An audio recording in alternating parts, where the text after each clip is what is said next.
안녕하세요. 김호준입니다.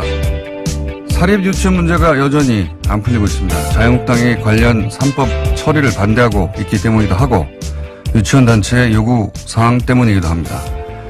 자유한국당의 반대는 나름의 정치적 셈법이 있을 테니 이건 이해의 영역이 아니고 정치적 선택의 문제로 받아들입니다만 유치원 단체의 요구 사항 중에는 개인적으로 도무지 이해가 가지 않는 대목이 있습니다. 유치원 시설의 사용료를 정부가 부담해야 한다는 주장입니다.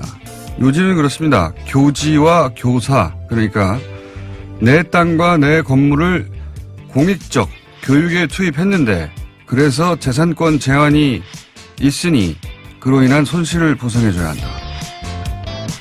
한마디로 내 땅 내 건물을 유치원에 사용하느라 다른 목적으로는 사용하지 못하니 다른 사업했다면 벌어들였을 투자 수익 그걸 어느 정도 보전해야 한다. 이런 발상입니다. 이게 어떻게 가능하죠? 애초 설립 인가를 받을 때 공교육의 그 토지 건물을 교육 재산으로 사용 동의한다는 동의서를 스스로 제출했고 그렇게 공교육 이익을 담당하니까 정부 지원을 받을 수 있는 거 아닙니까? 근데 왜 여기서 그 시설로 다른 사업을 했다면 벌어졌을 수익에 대한 아쉬움이 나오는 걸까요? 정부가 유치원 사업을 하라고 강제하는 게 아니잖아요? 그걸 왜 정부가 보상해야 하는 겁니까? 이게 도저히 이해가 안 갑니다. 김원준 생각이었습니다.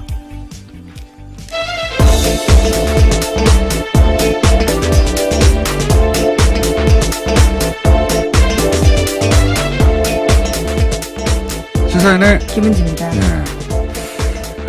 한유총 주장 중에 저는 한유총의 단체 행동은 이해가 가요. 왜냐하면 모든 이해 당사자는 자기만 자신의 이익을 대변할 수 있기 때문에. 네, 그래서 좀 더 성찰을 했으면 좋겠다는 생각이 드는데요. 단체 행동 자체는 저는 이해가 가는데 그리고 뭐 주장도 동의가 안 될 뿐이지 왜 그런 말을 하는지는 이해할 수 있는데 이 공적 사연료라는 핵심 주장 중에 요구사항 중에 하나가 있는데 이건 정말 이해하기가 쉽지 않아요. 공적 사용료. 왜 공적 사용료를 내라는 거지? 제가 그래서 그 주장을 좀 살펴봤어요. 이걸 한 문장으로 말하면은 공익적 유아 교육에 제공하느라고 재산권 제한이 있기 때문에 보상이 제공돼야 한다. 예, 정부로부터 그런 보조금이 필요하다. 이게 무슨 말인지 잘 이해가 안 가지 않습니까? 예. 전반적으로 잘 이해가 안 가요. 저도 처음에 이게 무슨 말인가. 이것 때문에, 대립하는 면도 있어요. 이 주장 때문에. 근데 이 말을 풀면 뭐냐면, 공익적 일을 한다. 그러니까 내 땅과 건물을 제공하고 있지 않냐. 이게, 사립유치원은 처음부터 자기 땅과 자기 건물이 있어야 그리고 그 설립 기준에 맞춰져야 설립 인가가 납니다. 그러니까 자기 땅과 자기 건물이에요. 그러니까 내 땅과 내 건물이 유치원 사업이 묶여 있어서 뭐 다른 임대 사업이나 그런 걸 못하지 않느냐. 그러니까 재산권이 제한된다. 그런데 공익적 일을 하는데 그렇게 내 재산이 묶였다. 그러니까 정부가 내가 다른 사업 했으면 벌어들였을 투자 수익 그걸 좀 보존해줘야 한다. 이거예요. 그러니까 정부에서 돈 달라라는 이야기로. 이게 저는 이해가 안 가는 게 이 주장이 성립되려면 자기가 다른 사업 하고 싶은데 정부가 그 땅을 강제로 징발. 그렇죠. 선택의 자유가 있습니다. 네. 법적으로 수용을 해가지고. 강제로 그걸 하게 만들었어야 되는데 그래서 나는 다른 사업 하고 싶은데 공익적 사업에 내가 묶였다. 그래야 논리적으로 성립이 되는데 근데 유치원은 나 유치원 사업 하게 해주세요 한 거예요. 그러면서 신청을 하고 동의서를 쓰고 그리고 인가를 받고 그랬더니 정부가 지원을 한 거란 말이죠. 공익적 사업을 하니까. 누구도 강제한 게 아닌데 이게 왜 이런 주장이 나오는지 이게 이해가 안 가죠. 네, 그리고 지금 나오는 내용들도 되게 회계를 투명하게 하겠다라는 부분들인데요. 여기까지 왜 가는지 잘 이해가 안 갑니다. 그건 뭐 원래 하던 관성이 있고 이거는 원래 하던 대로 해주세요라면 이건 새로운 주장이에요. 그렇죠. 예, 새로운 주장인데 돈 더 달라는 건데 그래서 제가 왜 이런 주장이 이게 가능할까 이해를 해야 비판을 할 수 있으니 그리고 이게 지금 계속 막혀 있으니까 그리고 이걸 다른 곳에서 해설해 주길 기대했는데 해설을 안 해줘서 제가 시도를 해보는 겁니다. 감정이입을 한번 해봤어요. 내재적 접근을 하시겠다. 그러니까 거죠. 건물주가 돼서 생각을 해봤다 네. 이거죠. 건물주가 돼서 왜 이런 발상이 나올까. 자, 땅이 있고 건물이 있어요. 유치원 사업을 하면 정부 지원을 받는다고 해서 했어요. 근데 가만 보니까 건물에 다른 임대 사업을 했으면 하는데 그거는 이제 못해요. 그리고 또 다른 사업으로 돈을 번 사람도 눈에 들어옵니다.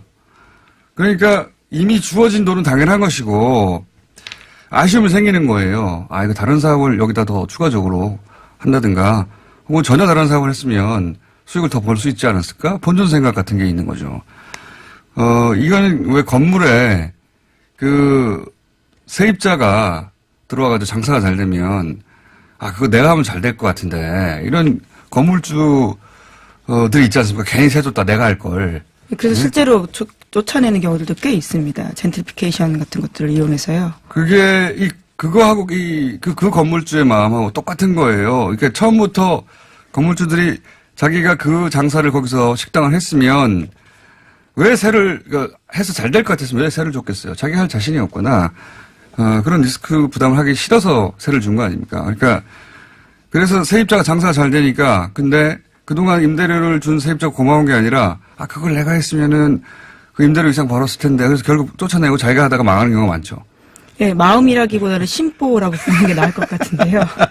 저는 이 마음과 거의 똑같은 성격의 마음이라고 봐요. 그러니까 정부가 내가 다른 장사했으면 더 벌었을 텐데 이거 보상해 줘야 되는 거 아닌가 이런 마음. 그 이상 아닙니다.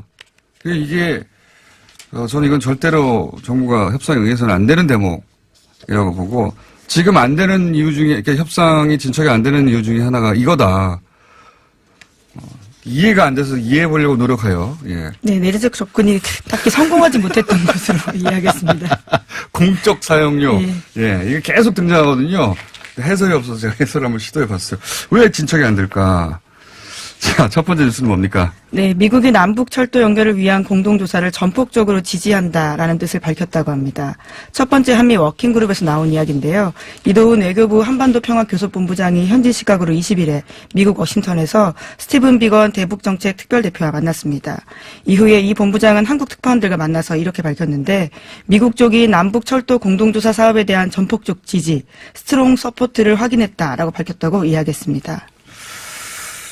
이게 이름이 많이 워킹그룹도 있고, 실무회담도 있고, 고위급 회담도 그렇죠. 있고, 예. 막. 이거는 한미 간의 워킹그룹입니다. 요것들이 많이 등장하는데, 구분을 하면, 이제 한미 간의 실무회의를 하는 거예요. 한국과. 그러니까, 북미가 빨리 안 풀리니까, 그리고 하도 남북이 먼저 간다고 하니까, 이런 워킹그룹을 만들었고요. 그거 말고 이제, 고위급 회담 하는 것은 폼페이오하고, 네, 북미 간인데요. 네, 북미 간 만나는 것이고, 그 다음에 최종 정상회담이 있는 것이고요. 근데 이제 워킹그룹이 새로, 시작됐습니다. 이거는 한미 간에 하는 거고요. 네, 정례하겠다라는 뜻을 모았고요. 한 달에 2차례 정도 하겠다라는 건데요. 네, 여기서 이제, 지난 10월에 원래 그 철도 있기 위해서 현지 조사를 하기로 했는데 미국이 막았죠. 막았는데, 이번에는 적극적으로 지지한다. 그러니까, 그 2차 북미 정상회담이 내년 초 예정되면서 나머지도 풀린 거죠. 예, 그런 네, 겁니다. 원래 주된 의제는 아니었다라고 하는데요. 이 문제를 또 논의했고 발표를 했습니다. 어쨌든 그래서 철도 연결 착공식이 연내에 있을 수도 있지 않겠는가 연말쯤 돼서 원래 올해 내에 한다고 그랬거든요. 근데 네, 그렇죠. 10월에 네. 미국이 조사하러 간다는데 그 조사하는 걸 막 못하게 네, 해가지고 바보 상태였습니다. 아주 신경질 나게 했었는데 이번에는 자기들 일정이 풀리니까 빨리 하자고 하는 중입니다. 자, 다음은요. 네, 제임스 매티스 미국 국방장관이 현지 시간으로 21일에 대규모 한미 연합훈련인 독수리 훈련의 범위를 축소하겠다라고 밝혔습니다.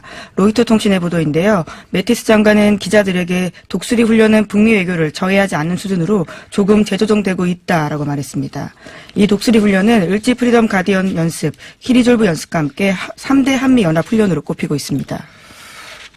QA 리졸브는 사실 우리 눈에 안 보여요. 근데 독수리 훈련은 실제 야외에서 하는 네, 그렇죠. 장비가 움직이는 네. 훈련인데 이건 뭐 축소하겠다. 네, 통상 매년 3, 4월 정도에 열린다라고 합니다. 이것도 근데 제가 보기에는 그 2차 북미 정상회담 열리고 나면 아예 안 한다고 할 수도 있고 뭐 전혀 다른 방향으로 나아갈 수도 있습니다. 네, 그렇죠. 올해만 하더라도 4개의 한미 연합훈련이 중지나 연기가 된 바가 있거든요. 알겠습니다. 그리고 뭐 폼페이오가 내년 초에 하는 거 맞다. 네, 정상회담. 캔자스 지역 언론과 인터뷰에서 그렇게 다시 한번 밝혔습니다. 자, 국내 뉴스로 넘어올게요. 네, 여야가 어제 국회 정상화에 합의했습니다. 파행된 지 엿새 만인데요. 자유한국당, 바른미래당, 민주평화당, 정의당이 요구한 공공부문 채용비리 의혹 국정조사를 더불어민주당이 수용했습니다. 대신에 자유한국당은 내년도 예산을 심의할 예산결산특별위원회 예산안 등 조정소의 인원을 기존의 15명에서 16명으로 늘렸습니다. 이로써 국회 정상화로 470조 5천억 원에 달하는 내년도 예산안 심사가 본격화되는데요. 하지만 국정조사 시기와 범위를 둘러싸고 다시 한번 여야 간의 갈등이 재현될 수 있다라는 관측도 나오고 있습니다. 사실 이 국회 보이콧에 숨어있는 진짜 목적은 박원순 시장이죠. 예, 박원순 시장. 왜냐하면 국정조사를 하자는 것의 핵심 내용이 박원순 시장이 채용 비리를 묵인했다. 네, 서울시 교통공사 건이 가장 메인이 될 수밖에 없는 상황인데요. 타겟이 네. 실제로는 박원순 시장입니다. 이거는 더 크게 보면 지난 대선 이후에 이제 여당 쪽에서는 굉장히 차기가 풍부했죠. 근데 안희정, 이재명 지사는 큰 타격을 입었다 보고 김경수 지사는 이제 소위 드루킹 재판을 묶여있다고. 재판 진행 중입니다. 예, 묶여있다고 보고 이제는 박원순이 타겟이다. 김성태 원내대표도 그렇게 얘기했고 실제로 그렇게 해서 이제 차기 주자들에게 상처를 내고 타격을 주고 그래서 차기 대권 구도에 물망에 올랐었거나 오를 수 있는 사람들을 이제 상처를 주겠다. 그런 계획인 거였죠. 그게 이 보이콧에 진짜 숨어있던 목적이었던 것 같고요. 네, 물론 합의문이 발표된 이후에요. 민주당과 정의당은 강원랜드 건이 포함된다라고 주장하고 있는데요. 하지만 자유한국당과 바른미래당은 다르게 해석하고 있습니다. 자, 물론 저는 각 당의 노림수는 다 다를 거라고 봅니다. 민주평화당이나 바른미래당이 다 그런 건 아니거든요. 정의당은 마찬가지고. 근데 자유한국당의 노림수는 숨어있는 노림수 그게 분명했던 걸로 실제 그렇게 속내도 얘기했죠. 자, 다음은요. 네, 어제 전해드린 양승태 법원 행정처가 만든 판사 블랙리스트 기억하실 겁니다. 이 관련 자료에요. V자란 표시가 되어 있다라고 하는데요. 인사조치를 하기 위해서 소위 무리법관에 대한 표시라고 합니다. 음주운전이나 폭언이 아닌 양승태 대법원의 비판적인 목소리를 냈던 판사들에게 쓰여있던 표시라고 하는데요. 이 표시를 양승태 전 대법원장이 손수했다라고요. 오늘 아침 한겨레신문이 보도하고 있습니다. 관련 뉴스 계속 연속으로 나오는데 이게 이제 엄청나게 많은 건이니까 계속 뉴스가 나오는 건데 양승태 전 대법원장의 법적 처벌은 불가피한 게 아닌가 싶어요. 이제 보니까 본인이 네, 증거들이 계속 나오고 있습니다. 문건으로 나와서 그리고 실제 저 사람이 시켜서 저 사람이 시켜서를 만들 판사들이 이제 증언을 드디어 하기 시작했는데요. 하기 시작했기 때문에 자 다음 주 하나 정도 더 할 시간이 있네요. 네.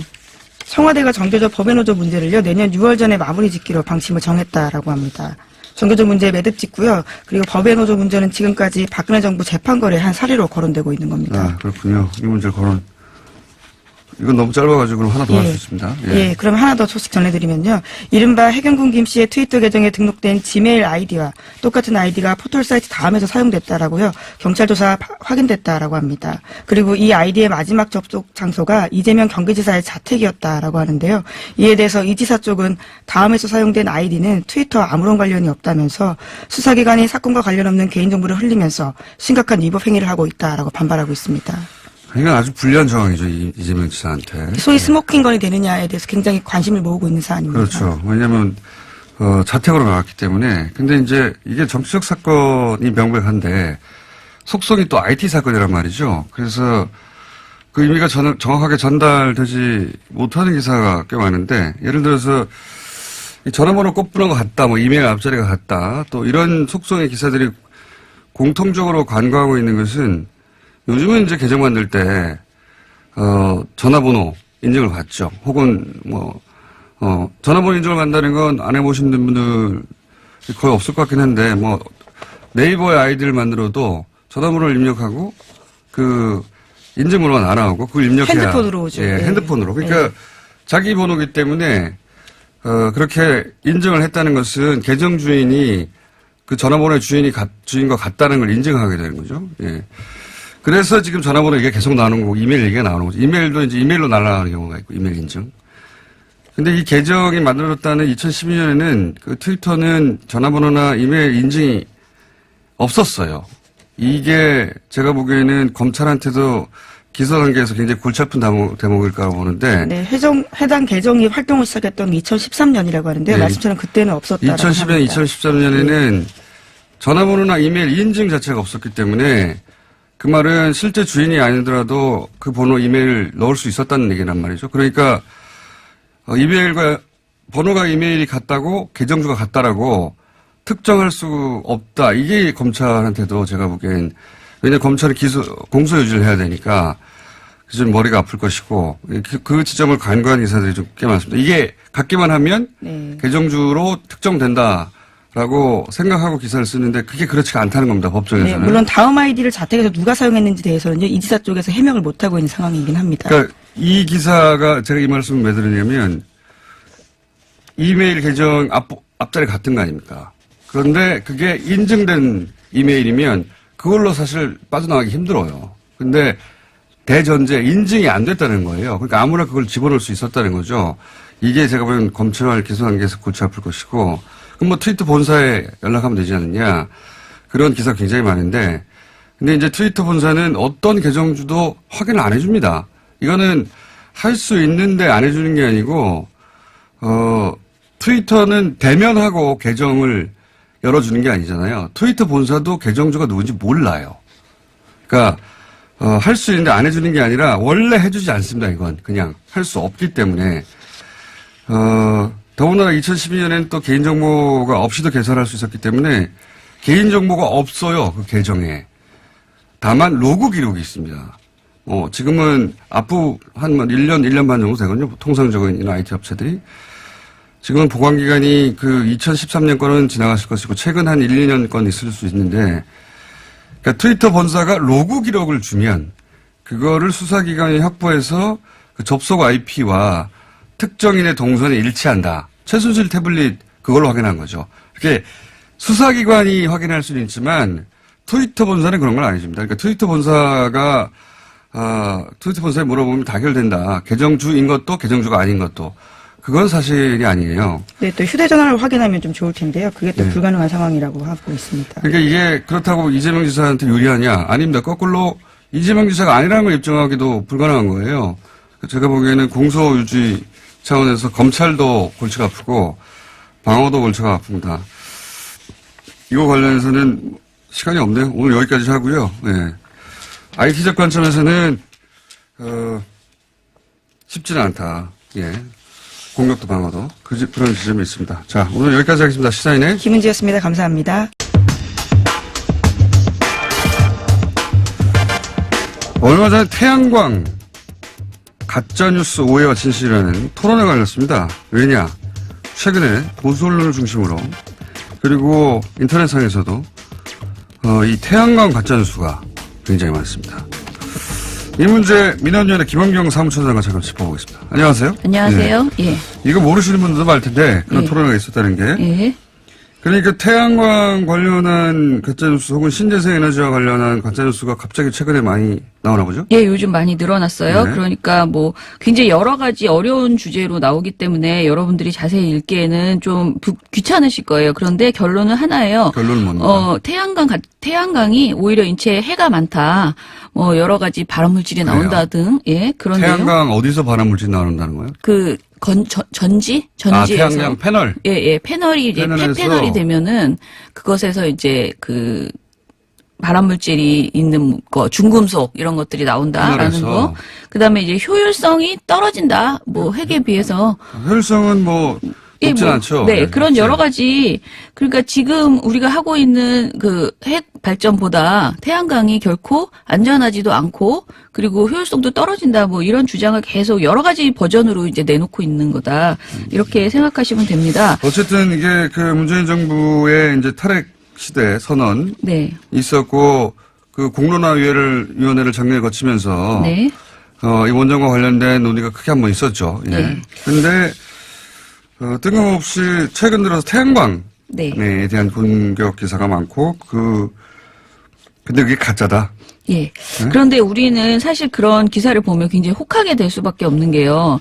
저는 이렇게 생각해요. 우리 국민들의 대다수가 엄청난 찬핵론자, 뼛속까지 찬핵론자일 수밖에 없어요. 왜냐하면 그렇게 우리는 교육을 받아서 그래요. 계속 그렇게 교육을 학교에서부터 받았거든요. 어릴 예. 때부터 원자력이 친환경이고 깨끗하고 안전하다는 그렇죠. 저도 어릴 때부터 교육받았거든요. 그러니까 저는 핵이라고 부르지 않고 원자력이라고 부르는 것 자체가 일종의 왜곡된 프레임이라고 생각을 하는데요. 그러면 핵무기, 핵폭발 이런 말이 생각나면서 아무리 전기를 만든다고 해도 핵을 가지고 뭘 하는 건 좀 위험하지 않나 이런 고민을 하게 되거든요. 근데 원자력이라고 새로운 이름을 붙여서 우리가 계속 뭔가 굉장히 안전하고 과학적인 것이라는 그런 경계심이 푸는 언어를 우리가 계속 사용을 했거든요. 그리고 계속 우리는 이렇게 외웠죠. 그야말로 달달달 외워서 온몸에 핵은 최고로 안전하고 최고로 저렴한 에너지이다. 이렇게 좀 배워왔죠. 그러니까 우리가 새로운 것을 지금 도입한다는 것에 대해서 기본적으로는 반감 그리고 그동안 믿어왔던 것에 대한 아무 문제가 없는 걸 왜 다른 걸로 가야 되느냐. 그렇죠. 그래서 우리가 뭐 이런 공론화 위원회도 있었고 여러 가지 계기로 해서 문 대통령이 이런 탈핵 선언을 했지만은 이것이 사실은 개인 소신에서 나온 게 아니고 우리 사회가 이렇게 가야 한다라는 정말 그런 시대적 흐름이 있었고 과학적으로도 입증된 거잖아요. 후쿠시마 원전 폭발 등의 이유로.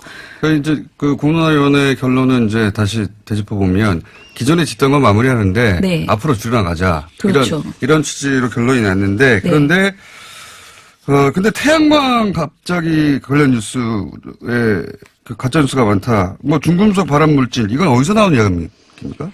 일단은 그 저번 토론회에서요, 그 발제자분이 말씀을 하신 거예요. 가장 대표적인 사례로 그 얘기를 하셨는데요. 미국의 환경진보라는 찬핵단체가 있어요. 찬핵단체예요. 반핵이 그런데, 아니라 예. 이름을 환경진보라고 달고 예. 핵을 찬성해요? 예, 환경단체라고 부르지만 찬핵단체입니다.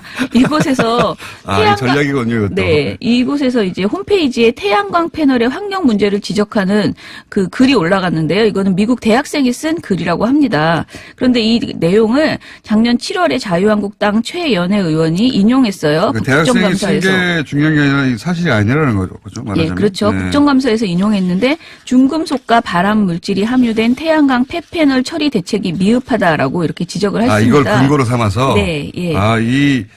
그 찬핵 단체의 대학생이 쓴 올린 글을 글을 네. 우리 국회의원이 이걸 근거로 삼아서 그런 공격을 했다. 네. 그런데 이 내용이 사실관계를 확인하지 않고 서울신문과 문화일보 등이 이런 내용을 그대로 이제 실었고요. 다시 이 내용들이 또 유튜브로 유통되었다라고 이 발제자가 지적을 했습니다. 문제는 이 내용이 이제 정말 대학생이 쓴 글이라는 것이 아니고 사실이 아니라는 것이고요.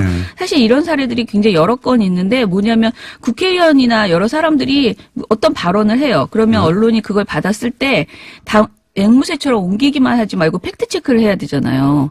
그 발언이 사실일까라고 체크해봐야 되잖아요. 그러니까 이런 예를 들어서 근거가 약간 없는 네. 주장을 국회의원이 얘기하고 그걸 언론이 받아쓰고 그다음에 이렇게 확대 재생된 다음에 유튜브에 진짜처럼 돌아간다. 그렇죠. 그런 유통. 유튜브를 통해서 언론으로 넘어올 때도 있지만은 사실은 위에서부터 말이 돌면서 그걸 가공해서 유튜브로 넘어가는 경우들이 더 많다라는 것이고요. 근데 최근에 이 태양광 관련해서 이런 게 많다. 네.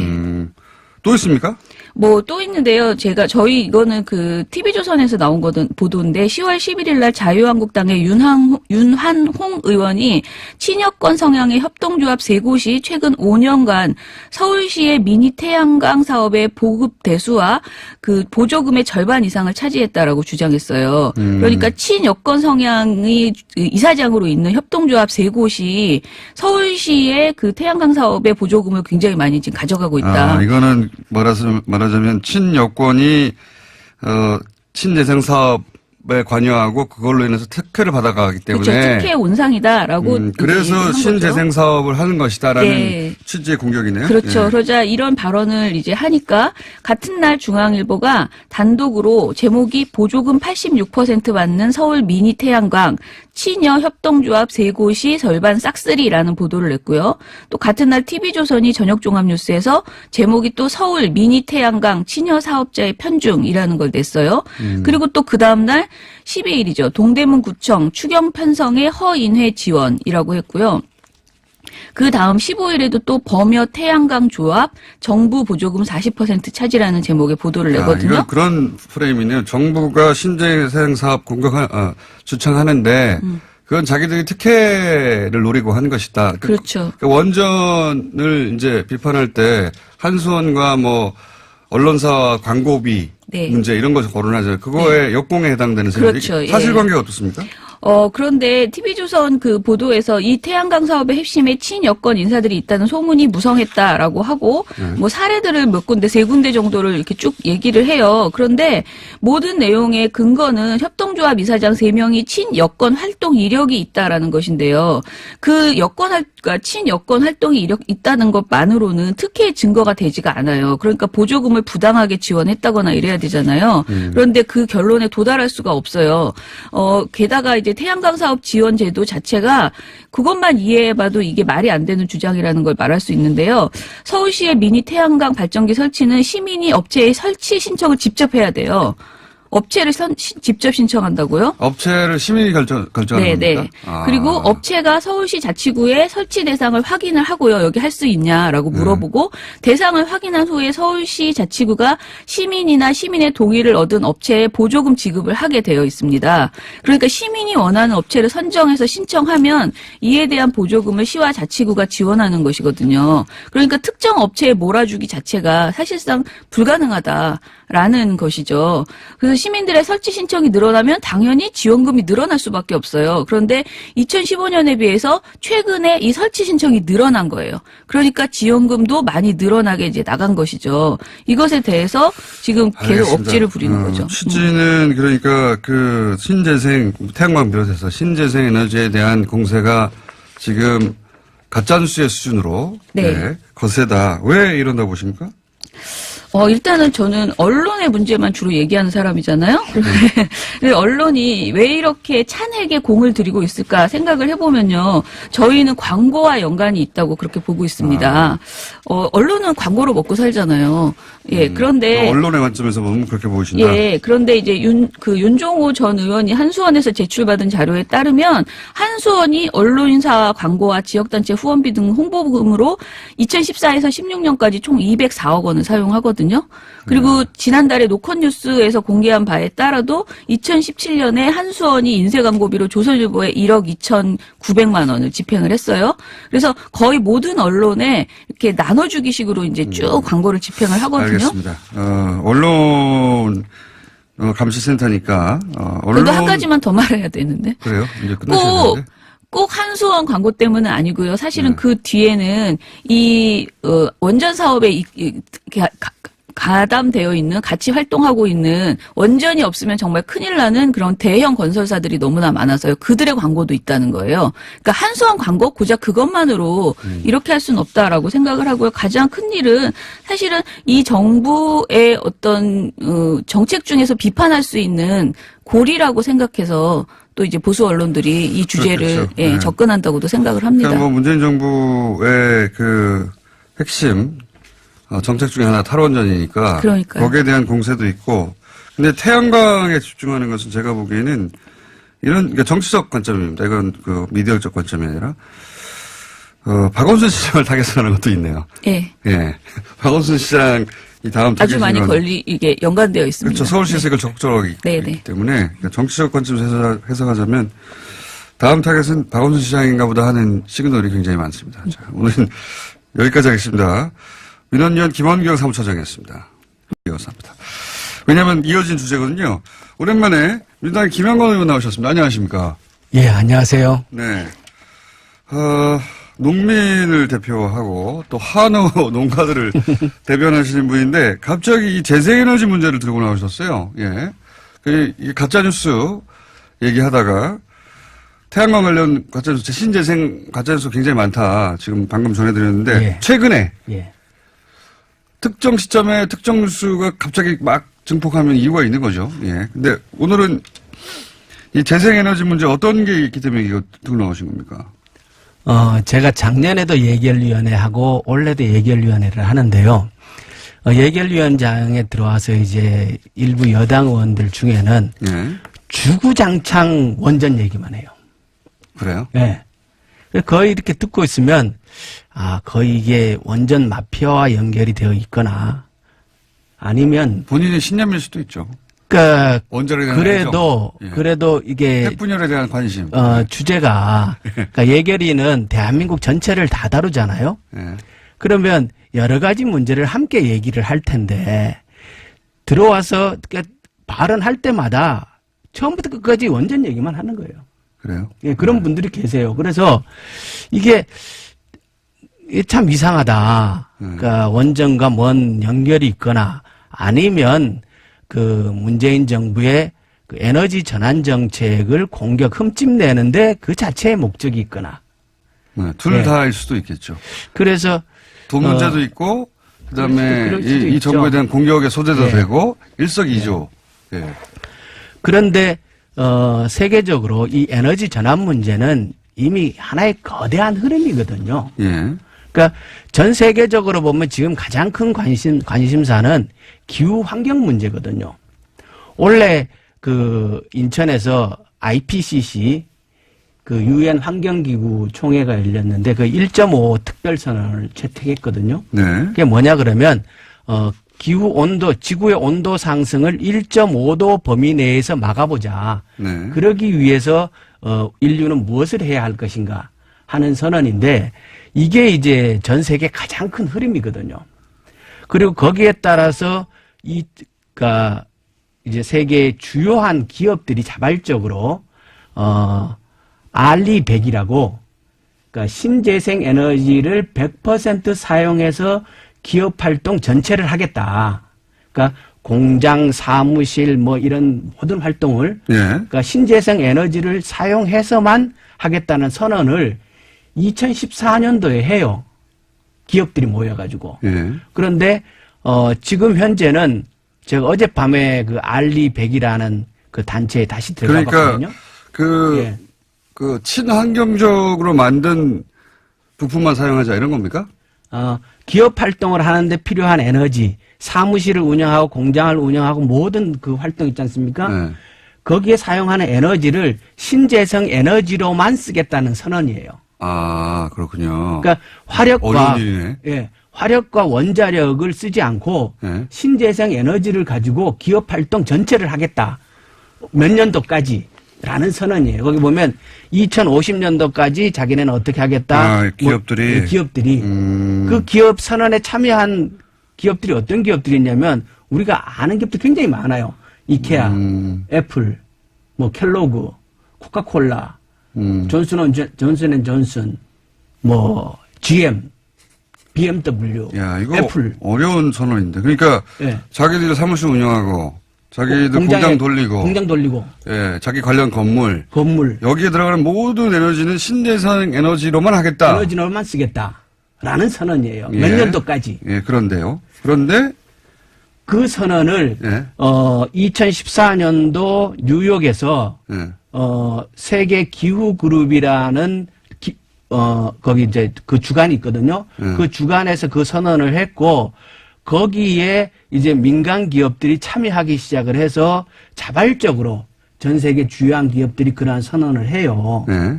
그러면 이제 전 세계 기업들이 그러한 신재생 에너지로만 기업 활동을 하겠다는 얘기는 부품도 그것으로만 납품받겠다는 뜻이거든요. 그래요? 예. 그러면 신재생 에너지로만 쓴 부품을 납품받겠다는 거예요, 또. 그럼 우리 기업 입장에서는 우린 중간 제품을 생산해서 납품을 많이 하지 않습니까? 예를 들어서 SK 하이닉스가 예. 애플에다가 그 반도체를 공급한단 말이에요. 예. 근데 애플은 이미 그 선언에 동참을 했고 예. 알리100이라는 선언에 동참을 했고 그리고 현재는 애플 본사에서는 이미 쓰는 모든 에너지를 신재생 에너지를 대체한 상황이에요, 이미. 아, 이미 했고. 예. 그런데 그래서 그러면 그 관계사들도 관계사들도 이 기준을 충족시키는 관계사들과 일을 하게 된다. 앞으로. 일을 하겠다 요구를 하는 거죠. 그러니까 본사 가장 순서가 어떻게 되냐면 본사에 쓰는 에너지를 신재생 에너지로 전환하고 그 다음에 자사들을 전환하고 그 다음에 협력업체들에게 요구를 하는 거예요. 순서가 이렇게 나가거든요. 그래서 2015년도 12월에 애플에서 실사팀이 SK 하이닉스에 찾아왔었어요. 예. 와서 그러니까 신재생 에너지로 납품한 생산한 실사로 왔었어요? 실사로 왔었어요. 그 목적으로? 그 목적으로 15년 12월에 왔는데. 그러니까 자, 제가 정리해 볼게요, 의원님. 의원님 이제 왜 이 얘기를 하시는지 드디어 이해했습니다. 그러니까 이 재생에너지 관련해 가지고 많은 프레임이 그거 이제 효율도 떨어지고 네. 그리고 경제성도 낮지만 미래를 위해서 해야 되지 않느냐 이런 정도의 취지로 항상 말해왔는데 그게 아니다. 이제는 이 신재생 에너지로 넘어가지 않으면 기업 활동을 할 수 없다 이 얘기예요. 기업 활동이 점점 어려워진다. 왜냐하면 이런 선도 기업들이 그렇게 선언하고 이미 그렇게 탈바꿈이 되어 가고 있는데 우리가 굉장히 뒤처지고 있는 거다 이거는. 그러니까 우리는 이 개념과 발상이 그런 우리 말씀이시네요. 원전 얘기하는 사람들은 딴 세상 얘기하고 있는 거예요. 세상이 이런 방향으로 계속 나아가고 있고 실제로 이미 이만큼 진척됐는데 계속 원전에만 매달리고 있다. 지금 탈원전이 중요한 게 아니고 원전을 하느냐 마느냐가 문제가 아니고 이미 세상은 신재생 에너지로 쓴 에너지를 가지고 만든 그 제품을 가지고 돌아가는 그 기업 활동을 하도록 선언을 다 하고 있고 그 선언에 세계 인류 기업들이 다 동참을 하고 있고 다는 아니어도 많은 기업들이 굉장히 많은 수가 어제 날짜로 155개 업체 전 세계 탑 클래스가 기업. 그러니까 지금 방송 들으시는 분들이 그렇군요. R200 영어로 R2하고 아라비아 숫자 100이라는 숫자를 쳐가지고 바로 들어가 보세요. 이 기업들이 표방한 것은 우리가 먼저 나서서 그러니까 신재생 에너지로만 지속 가능한 사회를 만들겠다. 그렇죠. 그러니까 그렇게 해야 1.5 선언이 가능하다는 거예요. 무슨 얘기인지 이해했습니다. 그런데 요즘 거꾸로 우리나라에서는 이 태양광 에너지와 관련한 혹은 신재생 에너지와 관련한 가짜 뉴스가 폭주하고 있다. 딴 세상 사는 거예요, 우리나라가. 이건 정치적 목적 때문에 그런 거라고 봅니다. 아, 그런 관점이군요. 그래서 아까 말씀드린 SK 하이닉스 2015년도에 실사로 왔는데. 의원님 이해했는데 이제. 한국은 도저히 그럴 수 있는 상황이 아니라는 거예요. 아하. 그래서 그때 요구를 못하고 갔어요. 그런데 애플은 지금 보면은 전 세계 협력업체 23개국에 그 언제까지 그걸 하겠다는 서약을 다 받고 있어요.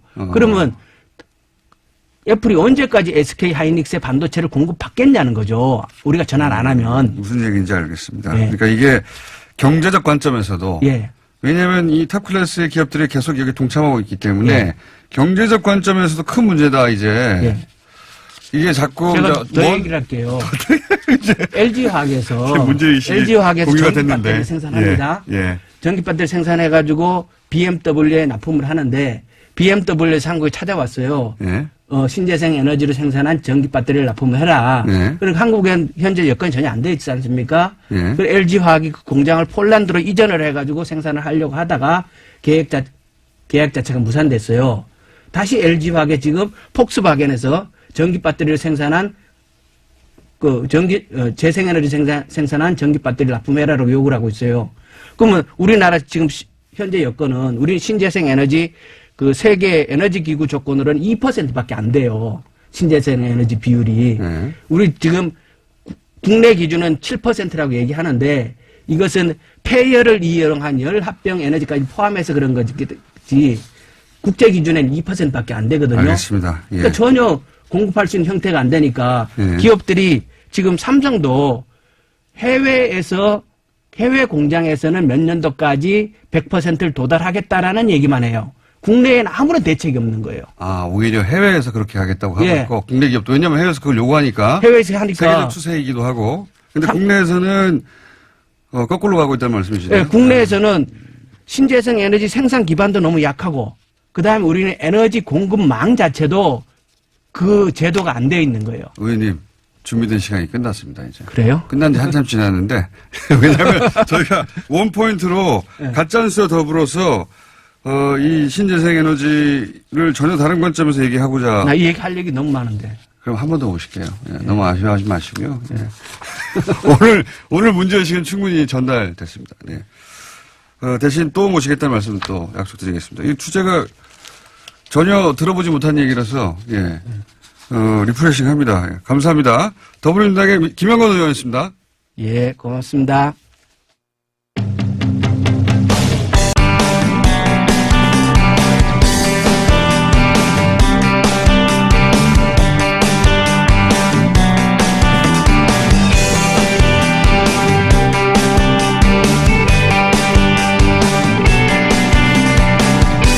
전국 법관 대표회에서 현직 판사들이 탄핵 소추 검토할 만하다. 예.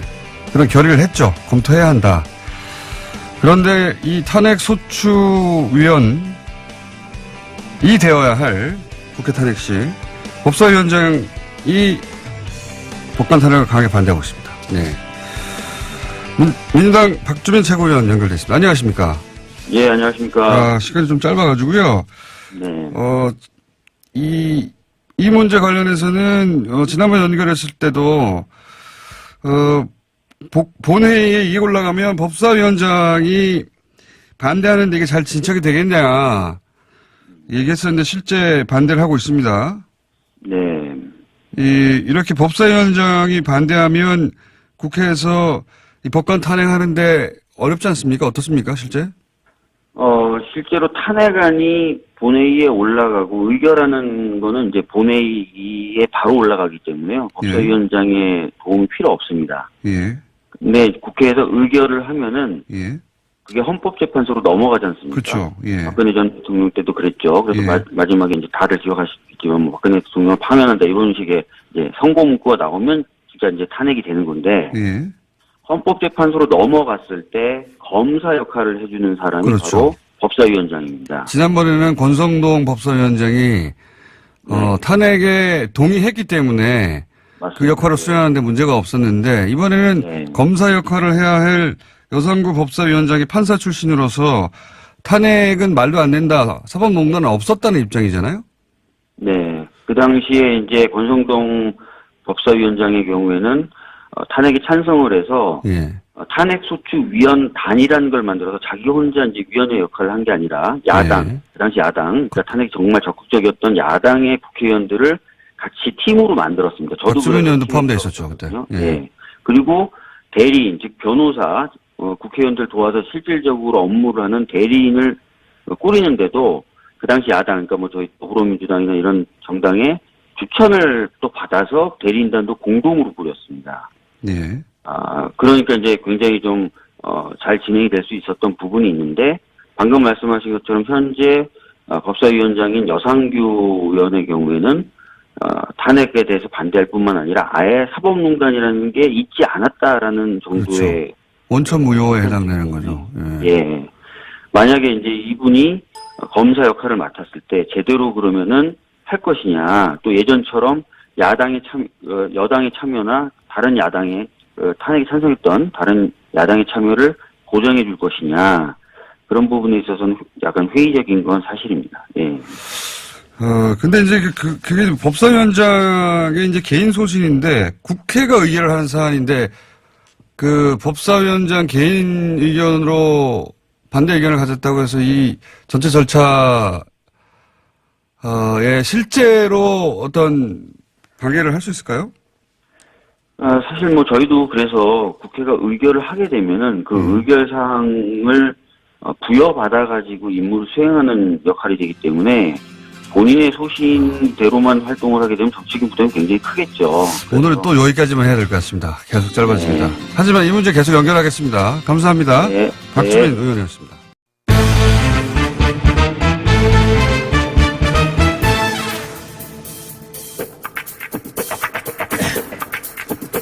정치 10, 한반도 문제 14단, 정치 9단 정도 되시는 9단 정도가 아니라 9단입니다. 민주당하다. 똑똑히 하세요, 아침부터. 알겠습니다. 박지원 의원 나오셨습니다. 왜냐면 오늘 이렇게 큰 소리 치시는 게 금강산을 다녀오셨거든요. 그렇죠. 예. 이게 할 말이 지금 무척. 제가 관광을 다녀온 게 아니라 방문하고 왔습니다. 알겠습니다. 금강산 방문을 여러분과 함께 하셨는데, 근데 그래서 제가 이제 금강산 그 사진 쭉 나온 거에 봤더니 의원님이 안 계세요. 여기에. 단체 사진 찍는데. 제가 단체 사진 찍을 군번은 아니잖아요. 정세현 전 장관도 나왔는데, 의원님이 여기 왜 안 나오지? 제가 그래서 이거 꼭 여쭤보려고 했습니다. 여기 왜 안 나오셨어요? 뭐 사실 어제 예. 뭐 TV에 나갔어도 저는 안 갔다. KBS. 예. 근데 그 사이에 예. 북측 인사와 긴밀한 의견 교환을 했습니다. 아, 그러니까 다른 분들이 여기 저기 관광할 때 의원님이 빠져가지고 북측에 아니 빠져서가 아니라 예. 그분들이 좀 보자. 아, 따로 예. 딱 찍어서 의원님만 모르죠. 저는 다른 분도 어떻게 만났는지 모르지만은 아무튼 저는 일행들과 함께 단체 활동을 안 해서 유인 그래서 저는 금강산 관광을 간 게 아니라 금강산을 방문하고 왔다. 정확하게 하는 거예요. 알겠습니다. 그러면은 이건 아직 어디도 안 나온 얘기 같은데 그러면 여러분들이 관광하셨지만 의원님은 가서 방문했다고 말하는 어떤 미팅이 있었던 거 아닙니까? 북측과 그죠? 글쎄 뭐 미팅까지는 아니지만 좀 많은 얘기를 나눴죠. 무슨 얘기를 하셨습니까? 거기 가가지고 처음 공개하시는 거죠? 예. 네. 좀 말씀드리자면 뭐 솔직하게 예. 말씀드려야 되고 또 이게 북한을 접촉하면은 국정원에도 보고를 해야 됩니다. 예. 그렇기 때문에 그 관계자들과도 얘기를 했습니다. 아 이미 하셨고. 예. 예. 그런데 북한이나 한국이나 예. 또는 미국에게 국익에 이익되기 때문에 예. 제가 그 범위 내에서 말씀드리자면 다는 못하고 다 모두에게 이익될 부분만 말씀하시면 그 다는 못하고 이런 얘기를 질문하는 게 아니에요. 할 수 있는 얘기만 해주시죠. 예. 그러면. 어떻게 됐든 북미 정상회담을 해서 예. 비핵화의 길로 가야만이 모두가 살 수 있다. 예. 예. 그런 인식은 북한 관계자들도 분명히 하고 있고. 그런데 굉장히 제가 생각했던 것보다도 훨씬 미국에 대해서 많이 알고 있고 그 인식이 강해요. 그래서- 알고 있는 대목들이 예를 들면 어떤 게 있어요? 심지어 일부 지금 우리나라에서는 금강산 관광이나 개성공단을 우리 문재인 대통령이 우리 정부가 밀어붙이면 될 건데 왜 미국 눈치 보냐 예. 이렇게 막 주장하는 분들도 계시잖아요. 예, 예. 그런데 그분들도 북한이 제재를 풀어줘야 가능하다 하는 것을 알기 때문에 우리에게 그렇게 무리한 얘기를 하지 않더라고요. 과거 같으면 왜 그렇게 자주성이 없고 민족 주체성이 없느냐. 미국 눈치 보느냐. 미국 눈치 보느냐. 이렇게 그런데 할 이제는 미국이 강하게 제재를 걸고 있고 네. 그게 쉽지 않다는 걸 알고 있다는 거죠. 네. 그래서 어떻게 해서든지 북미 관계 개선을 통하고 예. 우리 한국이 네. 문재인 대통령이 그러한 역할을 좀 잘해줬으면 좋겠다 하는 간절한 희망을 가지고 있더라고요. 그러니까 현재 정세와 구도는 정확하게 이해하고 있다는 얘기네요. 그렇죠. 예. 저하고 만난 분이 리태건 예. 아태 부위원장인데 그분이 제가 볼 때는 문재인 대통령 백두산 때도 안내하고 여러 가지를 네. 하는 걸 보니까 관광을 주로 하는 것 같아요. 네. 하는 것 아닌가. 네. 그런데 저하고 얘기하면서 제가 2000년 6.15 남북정상회담 후 8.15 때 예. 김정일 위원장과 3시간 반 동안 나눈 얘기를 하는데 김정일 위원장이 관광에 대해서 굉장히 관심을 갖더라. 예. 이렇게 얘기를 했더니 리터켄 부위원장이 김정일 위원장의 유후를 받들어서 예. 김정은 위원장이 평양, 백두산 특히 강조를 하는 게 금강산과 연계해서 원산 예. 명사심리를 김정은 위원장 말씀이 명사심리를 인파심리로 만들겠다. 인파심리가 뭡니까? 그러니까 관광객으로 꽉 차게 인파가 넘치도록. 넘치도록 인파심리를 넘친다. 그래서 지금 현재 갈마리 비행장, 마식령 스키장 예. 또 호텔을 지으려고 하는데도 크게 좋게 지어라. 이런 관광 사업에 집중하고 있고. 집중하고 있다. 예. 그러면서 이러한 모든 것이 예. 이 미국과 관계 개선을 통해서 이루어진다. 그래서 저도 어떠한 경우에도 미국과 북한 간의 관계 개선이 이루어지지 않고는 안 된다. 네. 특히 최근에 제가 미국 관계자를 만나서 얘기를 해보니까 예.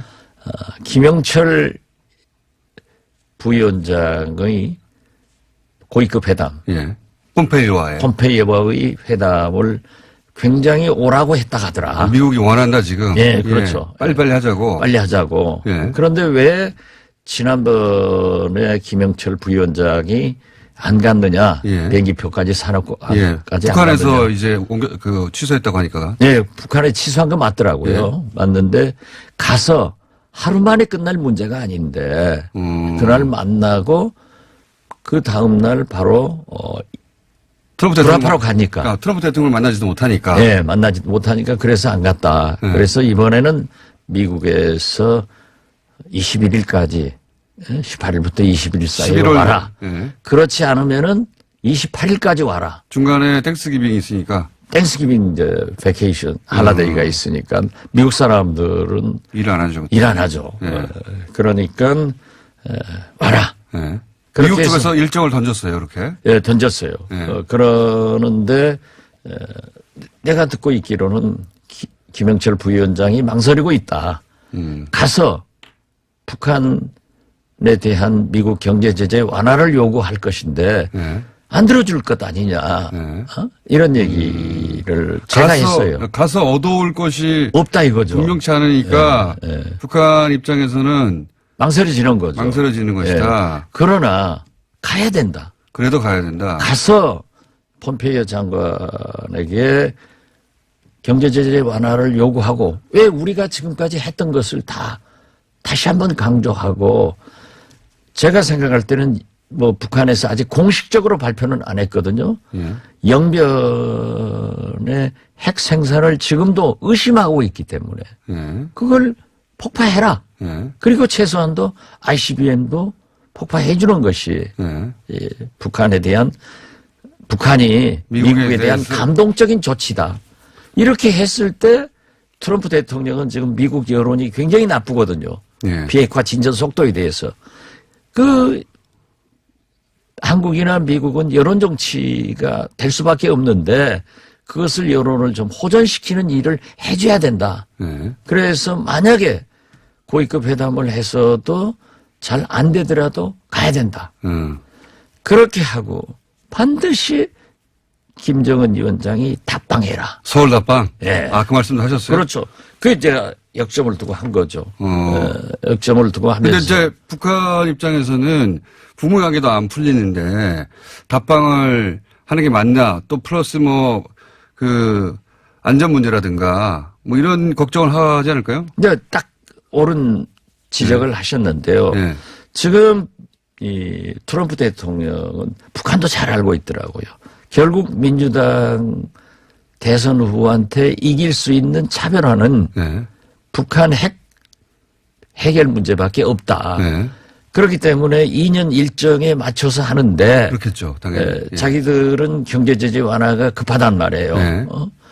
그러니까 안 되면 어쩌냐. 네. 또 안전 문제에 대해서도 직접적 말은 하지 않는데 제가 보니까 그 김정일 위원장도 그것 때문에 안 왔기 왔었고. 때문에 네. 제가 얘기를 꺼냈어요. 네. 꺼냈는데 지금 미국에서 이 서방 세계에서는 김정은 위원장은 약속을 하고도 지키지 않는 사람이다. 사실은 지켜왔는데 그러니까 비핵화도 안 할 것이다. 라는 게 프레임이죠 지금. 그렇죠. 예. 이게 문제가 되는데 김정은 위원장으로서는 나는 4가지나 했지만은 미국은 아무것도 한 안 가지밖에 안 해줬지 않냐. 예, 예. 한미 군사훈련 연기. 예. 그건 언제든지 시작할 수 있지 않느냐. 다시 하면 되는 거 아니냐. 이런 억울함이 있을 것이다. 아. 그렇지만은 외교는 힘이고 국익이다. 예. 그렇기 때문에 반드시 답방을 해서 한국에 오면은 예.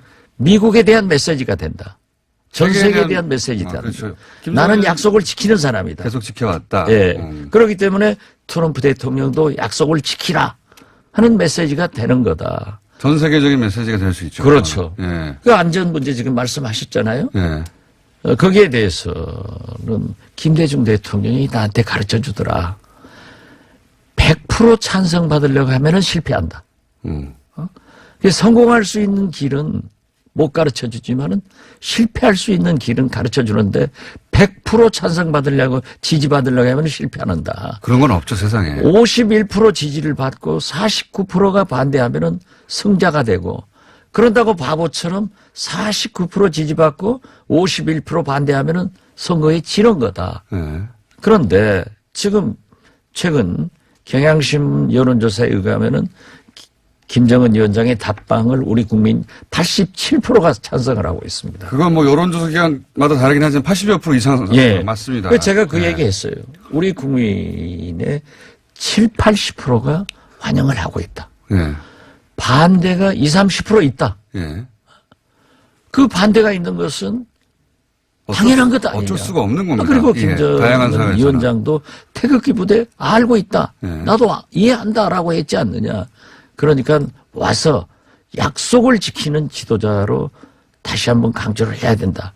그리고 그럴 때 이제 북미 정상회담, 즉 트럼프 대통령을 만나서 모든 것이 지금 현재는 북미 간의 문제는 탑다운 방식으로 결정되지 않느냐. 네. 이걸 굉장히 강조했습니다. 그러니까 그 말씀하신 요지는 북한에서도 그 서울 답방에 대해서 고민하고 있는데 해야 한다라고 강조하신 거네요. 말하자면. 그렇죠. 그 필요성에 대해서 더 얘기하고 우리 국민들이 결코 물론 반대 있지만은 7, 80%가 찬성을 하고 또 우리나라 치안이라는 게 세계에서 가장 자랑하는 치안을 유지하고 있다. 그건 맞습니다. 예. 예. 이거는 해외여행을 해보거나 다른 그렇죠. 나라에 살아보면 아는데 예. 치안 수준은 세계 최고 수준이 맞습니다. 지금 밤에 여성 혼자 걸어 다닐 수 있는 나라가 몇 나라 없어요. 거의 없어요. 이게 과장인 것 같아도 맞습니다. 사실. 그렇죠. 예. 예. 그렇기 때문에 남녀 그러한 불문하고 것을 밤에. 다시 한번 강조해주고 우리가 항상 우리 스스로도 다 안다라고 생각하지만은 저도 모르는 제 자신에 대한 블랙아웃점이 있잖아요. 네. 그러한 것을 좀 일깨워 줬죠. 그 사진이 안 보이는 거는 이제 이런 대화를 나누라고 북측 관계자하고 따로 만났고. 그렇죠. 예. 예. 거기서 이제 북한이 걱정하는 것도 또 들으셨고. 그러니까 답방을 해야 되냐 말아야 하는 문제에 대해서는 답방 꼭 해야 된다. 그게 오히려 북미 관계를 틀 수 있다. 당연히 틀 수 있다. 저도 그렇게 생각하는데 예. 북한 입장에서는 그렇게 제 말 듣고 생각한다고 하면 뭐예요? 저도 그렇게 그래도 요즘 진행을 잘해요. 많이 알았어요. 저한테 배우니까 괜찮은 것 같아요. 감사합니다. 이제 북한의 걱정은 그런 거겠죠. 답방까지 했는데, 굉장히 중요한 카드를 썼는데도 또 저쪽에서 경제, 제재 완화에 대해서 전혀 이런 방법도 없다든가. 그런데요. 예. 저한테 트럼프 예. 박지원 장관 선생의 방송을 전부 모니터링해서 듣고 있습니다. 아, 북쪽에서 그렇게. 네. 그런데 미국 정부의 고위 관리도 방송을 다 듣고 있더라고요. 모니터링 해요. 아니, 제가. 그런데 예. 저하고 공장장하고 한 얘기를 딱 집어서 하는 거예요. 아, 그래요? 네, 북한에서도 하고 미국에서 삽니까? 미국 얘기는 안 했어요.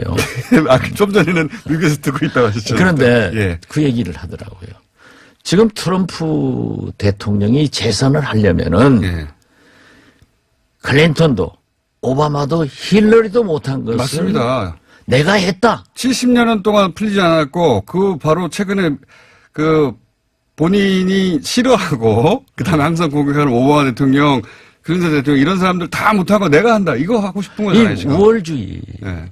강한데 지금 다음 재선을 위해서는 민주당과 차별화할 수 있는 것이 결국 우리와의 관계 개선이고 비핵화입니다. 이 얘기를 해요. 그런데 그건 우리가 여기서 했잖아요. 그래서 앞으로 우리 이 방송 내용을 예. 특허청에 특허를 받아가지고 돈을 벌자 이걸 제안합니다. 내가 깜짝 놀랐어요. 이 워딩이 똑같이 사용하고 미국 측에서도 그러한 얘기를 하더라고요. 그렇군요. 그러니까 제가 계속 주장해 왔는데 저도 다른 루트로 들었거든요. 그러니까 북한은 모르겠고 국무부에서 모니터링 하더라는 얘기는 듣긴 들었는데 지금은 이제 또 다른 정보기관에서도 모니터링 한다는 말씀이신 거죠? 예. 북한에서도 모니터링하고. 북한은 저한테 얘기하더라고요. 예. 미국도 미국 정보기관은 내가 잘 모르고. 좀 전에 하셨던 얘기는 뭡니까 그러면? 그 자꾸 너무 많이 하려고 하면 다 찐다니까요. 정보기관 관계자 만나신 거 아니었어요? 그러면 답방의 가능성이 시간이 그렇게 많지는 않지만 여전히 있긴 있는 거네요. 저는 그렇게 봅니다. 올해 안에. 그래서 이번에 제가 28일까지 김영철 부위원장이 미국을 갈 것이다. 네. 하고 금강산 올라가면서 화진포 휴게소에서 SNS에다 올려놓고 갔어요. 예, 그거 하셨죠. 예. 미리 듣고 하신 거 아닙니까 지금? 그런데 예. 예측이지. 들었다 가면 큰일 나요. 그런데 그게 지켜지는 것을 예. 가게 하는 것을 강조한 거죠. 그래야 만나야 여기서 잘 안 되더라도 답방을 해서 트럼프 대통령한테 힘을 실어주는 거예요. 그리고 저도 그렇게 생각합니다. 제가 그 얘기도 했어요. 당신들은 꼭 대북 강경파들한테 힘을 실어주는 일을 한다. 나도 그렇게 많이 당했는데 이 문재인 대통령이나 이 대화 해서 북한 핵 문제를 한반도 평화를 유지하려고 하는 사람들에게 힘을 실어주는 길은 약속대로 답방하고 이 약속이 지켜지면은 트럼프 대통령도 진짜 지키는구나. 나도 만나자. 라고 그 미국 일반 대중을 설득할 수도 있죠. 그렇죠. 예. 그런 의미에서 반드시 김영철 부위원장이 고위급 회담에 가라. 그런 것을 강조했습니다. 김정은 위원장도 그 이후에 서울 답방을 하자. 그렇죠. 그게 되지 뭐. 그래서는 자꾸 약속을 깨버리면은 우리는 서방 세계에는 국민 여론이 굉장히 중요한데 우리나라도 그렇고 트럼프 대통령도 그러니까 지키기 쉽지 않은 약속인데 봐라 지켰지 않느냐. 그렇죠. 여러 가지 불리한 조건 속에서도 그걸 전 세계에 보여줘라. 그게 그렇죠. 입지를 더 강화시키는 거다 북한에. 그것이 정상국가로 가는 길 아닙니까? 저도 그렇게 생각합니다. 그렇게 생각하고요. 자, 오늘 시간이 거의 다 됐는데 한 가지만 오늘 더 여쭤봐야 되겠습니다. 홍준표 전 대표가 정치 복귀를 선언했지 않습니까? 잘했죠. 반가우실 것 같은데. 아니, 정치는요. 예. 정치는 하고 싶으면 하는 게 민주국가입니다. 그렇죠. 맞습니다. 예. 그러나 예. 그 정치인을 심판하는 것은 국민이에요. 그것도 맞고요. 예. 제가 궁금한 건 선거에 출마해서 당선되면은 정치하는 거고 낙선하면은 아무 힘이 없어지는 거예요. 그렇기 때문에 홍준표 전 나는 대표가 이 시점에 정치 복귀를 한 건 전당대회 당대표 출마하려고 하는 거 아니겠습니까? 그죠? 그분 나는 환영하는 입장에서 예. 그렇게 구체적으로 얘기하고 싶지 않지만은 하지만 말씀해 주십시오. 저는 당대표 출마하지 않을 거예요. 자기 아는 거예요. 이분이 머리가 얼마나 좋아요.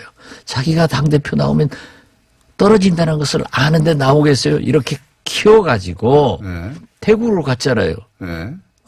한국당 위원장 하자고 했잖아요. 거기서 국회의원 돼서 다음 대통령 후보를 노릴 것이다. 저는 그렇게 봅니다. 출마 안 하고 저는 목담만 여기서 키울 것이다. 그렇죠. 그리고 이 원외라고 하는 것은 굉장히 정치 현실에서 볼 때 여의도 서글프죠. 서글프죠. 예, 안 쳐주니까. 그러니까 어떻게 했든지 또 경남지사로 나가 있었던 게 어떤 의미에서 보면은 중앙정치에서 그렇게 이익은 아니었거든요. 예, 밀려나 있었던 거랑 마찬가지죠. 그렇기 때문에 저는 당대표 출마는 안 할 것이다. 지금 현재 발언 내용들이 전부 사실은 그분이 이명박파인데 박근혜파로 지금 가고 있잖아요. 이거는 그러니까 대선 행보라고 봐야 된다? 네, 대선 행보이고 중장기 얘기다. 자기 총선의 발판을 굳히는데 또 자기가 중앙정치를 하는데 존재감을 그런 식으로 나타내고 있다. 당대표 출마는 아니다? 저는 그렇게 봅니다. 만약에 출마하면 떨어진다고 보시는 거고요? 저는 출마하면은 시대정신이 어긋나기 때문에 지금 어떻게 박근혜 탄핵을 옹호하고 태극급이 돼 뭐 몇천 명인지 몇만 명인지 모르지만 그거 가지고는 안 돼요. 알겠습니다. 워낙 선거 정치판 오래 계셨기 때문에 예, 전망하는 대부분이 비슷하게 흘러가는 경우가 있고 비슷하게 하는 게 아니라 완전히 틀 때도 있긴 있습니다. 자, 오늘은 여기까지 하겠습니다. 답방을 김정은 위원장의 연내 서울 답방을 금강산에 가서 촉구하고 오셨고 그쪽에서도 공감하던가요? 반응이? 그분들은 물론 그분들 결정할 일은 아니지만 결정할 일은 아니지만은 상당한 관심을 갖고 얘기를 제 얘기를 듣고 또 하더라. 알겠습니다. 하더라는 말 못해요. 예, 그걸 이제 보고 하겠죠. 이런 의견을 갖고 있더라고. 아니 글쎄 예. 그분들이 한 얘기를 제가 공개할 수는 없다 이거죠. 뭐라고 호응했는지는 그렇죠. 다음에 저도 먹고 살아야죠. 여기까지 하겠습니다. 박지원 의원이었습니다. 감사합니다. 네, 감사합니다. 자, 그것마저 알려주면 오늘 전반적으로 시간이 밀려가지고 조금씩 짧아지고 있고 항상 그래왔지만 말 길게 하면 제가 끊을 겁니다. 권순선 실장입니다. 네. 자, 수치 빨리빨리 해보죠. 네, 대통령과 그 민주당, 여당의 민주당의 지지율이 8주째 하락했습니다. 대통령 국정 지지율은 취임 후 최저치를 기록했는데요. 1.2%포인트 하락한 52.5%입니다. 부정평가는 2.6%포인트 상승한 42.0%이고요. 최저치군요. 예, 9월 2주차, 그러니까 그 평양 정상회담이 있었죠. 그 직전에 53.1%를 기록했는데 0.6%포인트 조금 더 낮습니다. 근데 이제 보시다시피 50%대 이제 초중반을 유지를 하고 있기 때문에 여전히 높은 것은 사실이고요. 비슷합니다. 민주당 역시 8주째 하락을 해서 드디어 30%대로 떨어졌어요. 예. 8월 1주차 이후 넉 달 만에 30%대로 떨어졌는데 0.7%포인트 하락을 해서 39.8%가 나왔습니다. 일단 여당 호재는 전혀 없었으니까요. 예, 이탈한 것들을 좀 눈여겨볼 필요성이 있는데요. 민주당을 보면은 보수층에서 한 6%포인트가 빠졌고요. 중도층에서도 5%가 빠졌고요. 근데 반면 진보층에서는 8%포인트가 올랐습니다. 그러니까 정당 지지율에서 한 5, 6%는 사실상 상당폭, 빠진 거라고 볼 수 있고요. 그리고 진보층이 결집한 것은 제가 보기에는 레임덕 주장이 나오면서 결집한 네, 그런 부분들도 있고. 대통령 역시 비슷합니다. 대통령 역시, 중도 보수층에서 소폭 빠졌고요. 진보층에서는 그대로 유지하고 있고, TK라든가 PK, 50대에서 상당폭 빠졌습니다. 근데 지난주하고 이번 주 초중반까지 20대의 지지율이 폭락했다라는 기사가 상당히 많이 나왔는데요. 이번 주 리얼미터에서 20대는 무려 7%포인트가 상승을 해서 61%가 나왔습니다. 그러니까 20대는 상당히 오르고 내린 것들이 불안정하게 이어지는 속성을 가지고 있거든요. 그런데 그러니까 언론에서 너무 호들갑을 많이 떨고 있는 것 같아요. 네. 그렇군요. 그건 좀 일종의 프레임이거나 그런 것이고 20대가 폭락한 건 아닌데 네네. 가장 크게 빠진 건 중도층이네요. 그렇습니다. 네. 중도층이 빠져나간 이유는 뭡니까? 제가 봤을 때는 이 중도층이라는 것은 이제 민주당이나 그리고 대통령이나 핵심 지지층을 주변에 감싸고 있는 약하게 붙어 있는 그렇죠. 좀 약한 지지층이죠. 예, 그래서 이런 어떤 유권자층들 같은 경우는 이제 정부 여당의 전반적인 어떤 부정적인 어떤 부분들이 많이 나오면은 이게 그냥 이렇게 신뢰감이 떨어지기 때문에 떨어져 나가는 속성을 가지고 있어요. 그렇죠. 그래서 지금 보면은 경제 민생의 악화, 거기에 대한 불안 심리는 이제 그거는 이제 기본적으로 깔려 있고, 근데 이제 쭉 지지율을 변화를 보면 민주당의 지지율에 이렇게 중도 보수층에서 많이 떨어진 건 아주 이례적인데 제가 봤을 때 아무래도 이제 해경궁 김씨 최근에 이 트위터 개정 논란이 정말로 지난주 주말에 많이 되었었고 또 어제 또 한번 이메일과 관련해서 한번 또다시 또 많이 되어서 이 부분들이 이제 정부 여당에 좀 불리하게 작용을 하고 있는 것 같습니다. 네. 그렇군요. 이게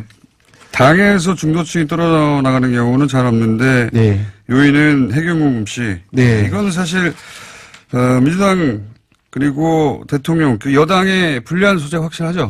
네, 보수 중도층으로서 상당폭 떨어져 나간 걸 봐서 사실상 이제 약하게 결집해 있다가 지지하다가 이게 좀 너무 이제 불신감을 계속 주는 일들이 이제 벌어지고 있는 거죠. 그러니까 여권 내부의 일이기 때문에. 여권 내부 그러니까 이재명 지사에 국한되지 않고 이재명 지사에게도 굉장히 불리한 뉴스들이 많고요 지금. 그리고 그렇죠. 그것이 여권은 전반적으로 영향을 미치는 건 당연한 수치인 것 같습니다. 네, 자, 그 정도인 것 같고요.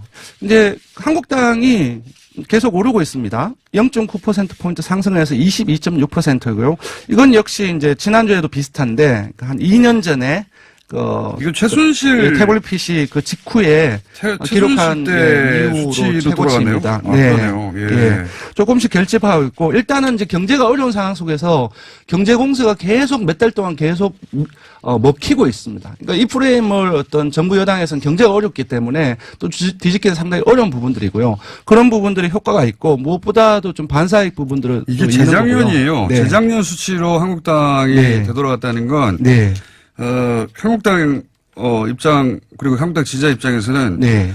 큰 뉴스에 해당되는 겁니다. 네, 그 세부적으로 봐도 호남을 제외하고 전 지역에서 20%대 상회를 하거나 가깝거나, 그 50대는 이미 그 현 정부 들어와서는 이미 그 민주당 쪽으로 넘어갔었는데, 요번 주에 처음으로 뒤집었습니다. 50대에서. 그런 부분들은 눈에 보이고, 전반적으로 연령이라든지 그런 데에 있어서 전부 다 20%대를 지금 가고 있구나, 이미 많이 높아진 상황입니다. 네. 그 한국당과 바른미래당이 이제 제로섬 성격이 좀 있는데, 네네. 그럼 바른미래당이 좀 떨어졌겠네요. 예, 바른미래당 같은 경우는 0.9%포인트 하락해서 4.9%가 나왔고요. 통합창당 이후 처음으로 4%대를 기록했습니다. 한국당은 태블릿 PC 사건 직후로 돌아갔고, 네네. 바른미래당은 창당 이후 최저를 기록했다. 이제 그 자유한국당 쪽으로 이제 결집하는 좀 상황인 부분들이 있는 것이고요. 정의당은 또 빠졌습니다. 0.7%포인트 하락해서 8.7%인데요. 이제 좀 분석을 해보니 민주당 쪽으로 대건 좀 이동한 부분들이 있고요. 평화당은 여전히 낮아서 0.3%포인트 하락해서 2.1%, 여전히 2%대의 약세가 지속되고 있습니다. 알겠습니다. 예, 무당청도 상당히 많이 증가를 했고요. 예, 이번 주중조사한 TBS 언론 리얼미터가 11월 19일부터 21일까지 사흘 동안 전국 19세 이상 1,505명을 대상으로 했습니다. 유무선 전화면접 자동응답 방식으로 실시했고 표본 오차는 95% 신뢰수준 플러스 마이너스 2.5%포인트, 응답률은 8.2%였습니다. 네. 자, 오늘 이번 주에 예, 조사는 뭡니까? 되게 중요한 조사를 했습니다. 탄력 근로제 단위 기간 확대 여부. 이건 정부 여당과 네. 그 민주노총이 지금 예. 그 전선을 만들고 있는데. 예, 그리고 좀 언론에서도 지속적으로 나오고 있고. 탄력 근로제가 뭔지 잘 모르시는 분도 많아요. 근데 사실은. 이제 이미 한 2주 이상 동안 예. 되게 보도량이 상당히 많았기 때문에 그 설명을 하면 좀 어려운 부분들이 있는데 어느 정도 이제 안다고 이제 보고 조사를 한 거죠. 이제 예. 그렇게 나왔습니다.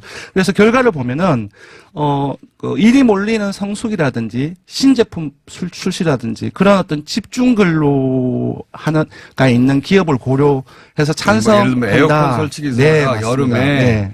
그 시간을 지켜서 되느냐. 실제 네. 현장은 다른데 뭐 이런. 네. 그게 이야기고. 50.4%로 다수로 나왔고요. 네. 그러니까 노동자의 건강, 일이 몰리면 이제 과로 그런 부분들이 있으니까 노동자의 건강권 침해와 임금 감소의 우려가 있기 때문에 반대한다가 30.9%. 이제 모론모응답이 18.7%이고요.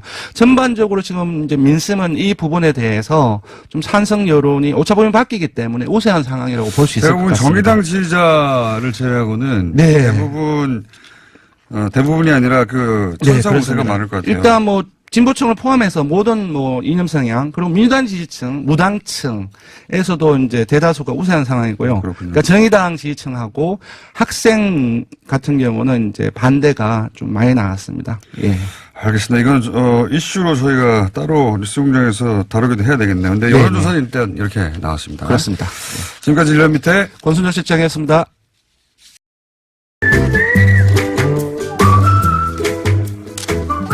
김진애 박사님 나오셨습니다. 네. 안녕하세요. 네, 네.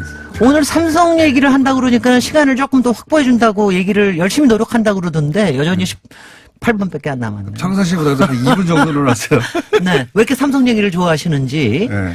삼성하고 다른 데서 잘 안 해서 그런 것도 있습니다. 그런 것도 네. 있고 삼성 바이오로직스 때문에 엄청나게 또 여러 가지가 게이지가 높아 계시는 걸 제가 아는데 오늘은 삼성에는 삼성 바이오로직스뿐만이 아니라 네.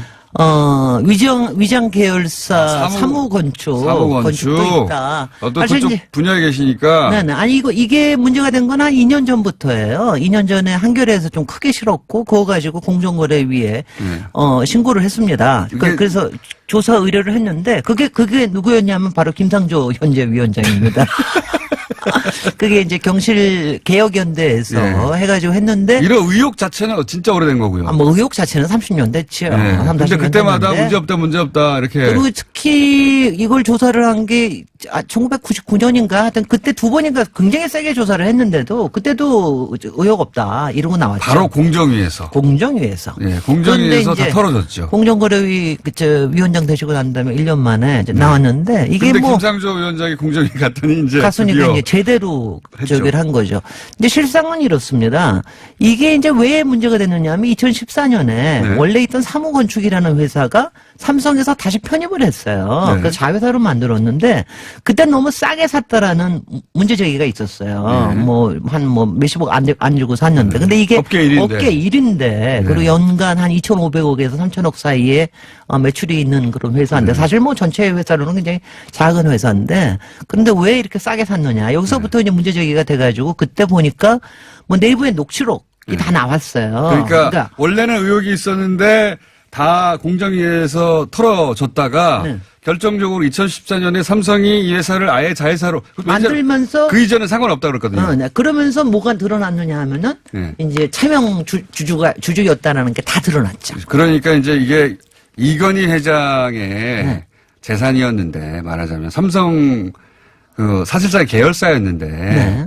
근데 이제 삼성하고 상관없다는 식으로 네. 계속 근데 이제 얘기가 이게 왔죠. 이건희 네. 회장이 직접 가지고 있는 건 아니고요. 네. 삼성물산, 그러니까 옛날에는 삼성종합건설이죠. 거기에 있는 사람들의 임원이 되게 차명 주주로 가지고 있었던 겁니다. 근데 왜 그렇게 했겠습니까? 아니, 왜 그렇게 했겠어요? 그거 다 알지. 그렇게 제가 이건희 회장 얘기를 하는 거죠.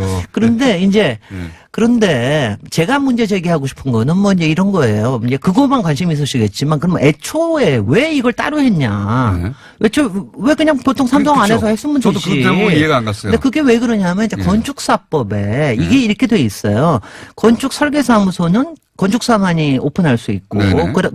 그리고 이걸 이제 공정거래는 항상 견제를 해야 된다. 그러니까 이른바 물주하고 건축주하와 시공사와 설계사와 감리업체는 달라야 그렇죠. 이게 좋은 경쟁 관계에서 그렇죠. 좋은 건물도 만들어지고 산업 경쟁력도 생긴다. 건물이 문제가 있을 때 제대로 지적해야 되는데. 그렇게 해서 안 된 게 바로 우리 삼풍백화점 무너진 거 그러니까요. 아닙니까? 서로 짬짬해버리면 어떡하냐. 글쎄요. 그래서 제도로는 서로 견주하게 만들어놨는데. 제도를 만들어놨는데 그게 불편하니까. 불편하니까. 이제 이렇게 만들어놨는데 이제 업계에서는 다 쉬쉬합니다. 근데 알면서도.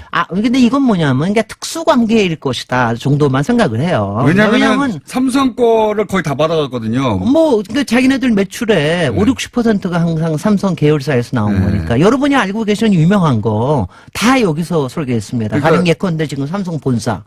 그 다음에 태평로에 있는 것도 마찬가지고. 그러니까 업계 1위가 네. 삼성 거를 해서 된 거예요. 물론이죠. 그러니까 제 말은 뭐냐면 네. 삼성은 업계 1위니까 한다고 그러겠지만 거꾸로 삼성 걸 그만큼 주식끼리가 된 건데. 그렇게 업계리가 된 거고, 근데 그거 가지고 얻는 이익들이 굉장히 많죠. 일단은 뭐, 자기네들 안정적으로 할 수 있는 것 뿐만이 아니라, 자기 안에서 또 감리회사도 별도로 가지고 있습니다. 그러니까 이제 왜 이렇게 했느냐 하면은, 처음에 들어갈 때 요새 왜 컨소시움이라는 게 굉장히 유행을 하잖아요. 네. 근데 컨소시움으로 하면은 이제, 같은 회사 하면은 컨소시움을 못 안 하잖아요. 되죠. 다른 회사끼리 할 때 컨소시움에 들어갈 수 그것도 있고, 있군요. 그거 굉장히 큽니다, 그게. 요새는 그러니까 특히 자기들끼리 다른 회사인 척하면서 같이 들어가는 다 같이 거죠. 들어가가지고 자기들끼리 다 해먹는 거군요. 감리도 마찬가지고 그렇게 하는 경우가 꽤 많아요. 근데 그게 단순히 그때마다 돈 문제가 아니네요. 돈 문제지 결국은요. 물론 결국은 다 그렇긴 돈 문제지. 이게 다 아니, 수주하려고 하는 짓이니까. 돈 문제기도 하지만 네. 동시에 자기들이 그 기존의 법망을 피해서 자기들 일하기 편하게 하려고 하는 물론요. 그리고 재건축, 재개발 같은 거 할 때도 굉장히 많이 이익을 봅니다. 더군다나 이제 업계 1위라고 그러면 항상 뭐가 들어가느냐 하면 이제 평판이 굉장히 높은 거로 들어가서 점수가 높아져. 높겠죠. 점수가 높아지면 딸 가능성도 굉장히 높아지는 거죠. 그래서 특히 가령 이제 그 컨소시엄 해가지고 턴키 같은 거 할 때는 설계업체의 신용도가 굉장히 높게 작용을 하거든요. 시장의 유치를 완전히 무너뜨리는 거예요. 그러니까 완전히 무너뜨리고 근데 이게 솔직히는 이제 삼성 하나만의 문제가 아니라 딴 데도 뭐 꽤 이런 의혹을 가지고 있는 데 꽤 있습니다. 뭐 롯데라든가 뭐 포스코는 아예 뭐 자기 회사를 하나 차려놨었고 그다음에 가령 LG라든가 이런 게 있는데 이 사무 건축 같은 경우에는 굉장히 이제 악명이 높았던 거죠. 이제 다 알면서도 너무, 그리고 여러 번 문제 제기를 했는데도 계속 의혹이 없다라고 그러니까. 국가기관에서 아니라고 하니까. 예. 글쎄 말이죠. 업계 일이기도 하고. 그래서 오래되기도 했고. 그래서 김상조 위원장께 2년 전에 이거 문제 제기한 것도 제가 참 대단하다 그랬는데 왜냐 대단하다 그랬는데 이걸 2년 뒤에 결국은 이건희 회장을 고발을 했습니다. 왜냐하면 이거 자체는 이건희 회장 자체에 대한 고발이 되기 때문에 그렇죠. 그리고 이게 그다음에 또 이상한 게 있잖아요. 왜 그럼 30년 동안 그렇게 하다가 다시 자회사로 편입을 했느냐? 왜 그랬는지 저는 아세요? 그래서 들킬 줄 알고 그런 줄 알았어요. 그렇게 김상조 위원장 때문에. 그게 왜 이렇게 했냐? 왜 그랬느냐? 예. 법을 바꿨어요. 건축사법에 그동안 대기업들이 끊임없이 주장했던 게 뭐냐면은 건축사법에 거기에 예외 조항을 만들자. 그러니까 건축사가 아닌 사람도 대표가 돼서 20명 이상의 건축사를 고용을 하면 자기네들이 회사를 갖게 해자. 이게 네. 2010년에 그게 의미가 만들었습니다. 뭡니까? 그건 뭐냐면은 이제 우리 요새 병원들 사무장 병원들 하듯이 네.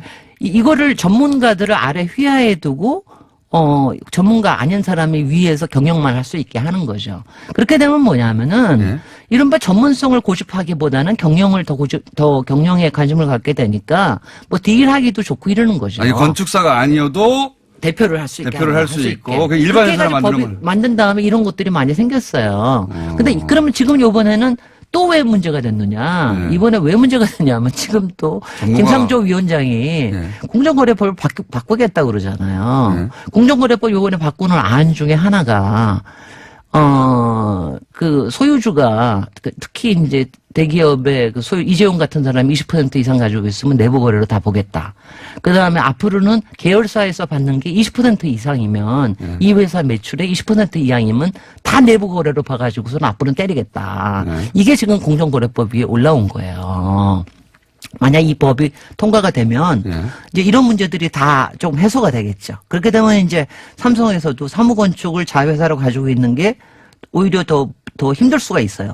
힘들 수가 있고 그러면은 이제 딴 데다가 또 일도 많이 주고 될 테니까 이런 먹이 사슬이 있습니다.